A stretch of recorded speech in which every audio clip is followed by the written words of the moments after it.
పక్కపక్కనే ఉన్నామనుకో నీకు ఫైనాన్షియల్గా సపోర్ట్ ఉంటుంది కదా. కరెక్టే మాయా, పీజీలో ఫుడ్ తిని తిని నువ్వు ఎలా అయిపోయావు చూడు. అదే అక్కడైతే మా మమ్మీ మంచిగా ఉండి పెడుతుంది.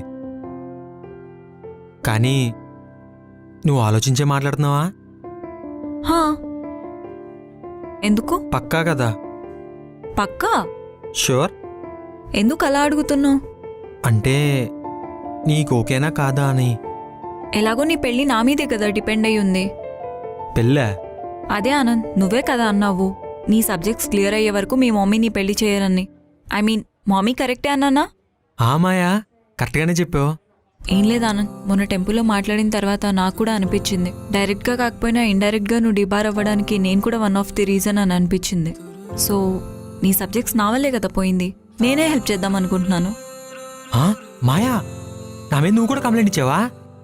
అంటే అప్పట్లో నిన్ను చూసి నువ్వు కూడా ఏదో వేస్ట్ ఫెలో అనుకున్నాను. అంటే అది అప్పుడు.